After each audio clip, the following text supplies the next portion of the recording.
আপনারা দেখছেন মিতাস কিচেন। মিতাস কিচেনের সবাইকে ওয়েলকাম। আজ আমি আপনাদের দেখাবো সুজির লাড্ডু রেসিপি, যার টেস্ট এত দারুণ যে আপনারা একবার বানিয়ে খেলে এটি বারবার খেতে মন চাইবে। আর সামনে দীপাবলিতে এরকম লাড্ডু বানিয়ে নিলে বাড়ির সবাই ভীষণই খুশি হয়ে যাবে। তো লাড্ডু বানানোর জন্য আমি এখানে 1 কাপ সুজি ব্যবহার করেছি। আপনারা আপনাদের প্রয়োজন মতন কম বেশি কিন্তু সুজি নিতে পারবেন। তারপরে এখানে দিয়ে দিচ্ছি নারকেল কুড়ো। আর আপনারা নারকেল খেতে পছন্দ না করলে সেক্ষেত্রে নারকেলটা স্কিপ করে যাবেন। আর 1 কাপ সুজির জন্য আমি এখানে 1 কাপ দুধ দিচ্ছি।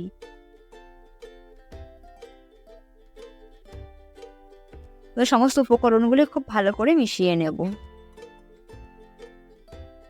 এটি ঢাকা দিয়ে রেখে দেবো 5 থেকে 6 মিনিটের মতো।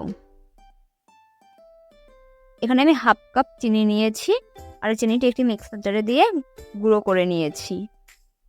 লাড্ডুগুলি বানানোর জন্য কিন্তু চিনিটা একটু গুঁড়ো করে নিতে হবে, কেননা গোটা চিনি দিয়ে লাড্ডুগুলি বানালে লাড্ডুগুলি খেতে ভালো লাগবে না।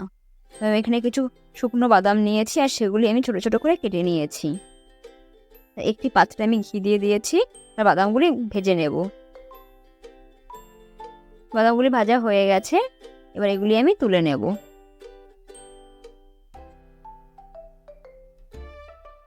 সেই পাত্রেই আর 2 চামচ ঘি দিয়ে দিচ্ছি, আর ভিজিয়ে রাখা সুজিটা এর ভিতর দিয়ে দেব। লো ফ্লেমে রেখে এটি কন্টিনিউ রান্না করে নিতে হবে।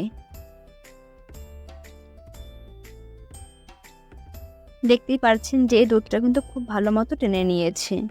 তো এখনও কিন্তু এটি খুব ভালো করে নেড়ে নিতে হবে লো ফ্লেমে রেখেই, যতক্ষণ না পর্যন্ত এটি ঝুড়ো ঝুড়ো হয়ে যাচ্ছে আর একটি কালার চলে আসছে।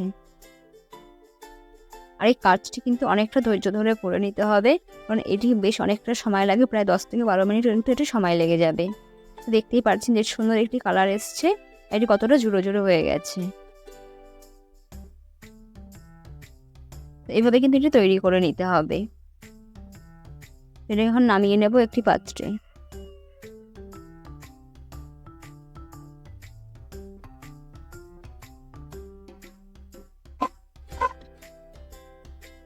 এটি একটু ঠান্ডা করে নিতে হবে।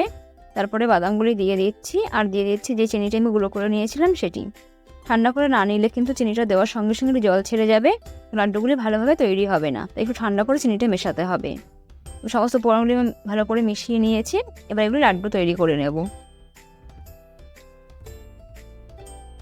দেখতেই পাচ্ছেন যে কত সুন্দর লাড্ডু তৈরি হয়ে যাচ্ছে।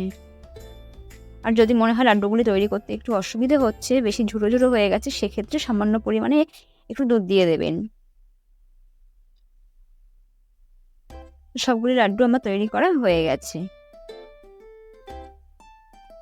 আর এত দারুণ একটি রেসিপি অবশ্যই বাড়িতে আপনারা ট্রাই করে দেখবেন। আশা করি সকলের ভীষণই ভালো লাগবে। আর আমার চ্যানেলে নতুন হলে চ্যানেলটি সাবস্ক্রাইব করার অনুরোধ রইল, ও পাশে থাকা বেল আইকনে ক্লিক করে দেবেন। রেসিপিটি কেমন লাগলো সেটি অবশ্যই আমায় কমেন্ট করে জানাতে পারেন। সবাই ভালো থাকবেন, সুস্থ থাকবেন। ধন্যবাদ। দেখা হচ্ছে পরবর্তী কোনো নতুন রেসিপিতে।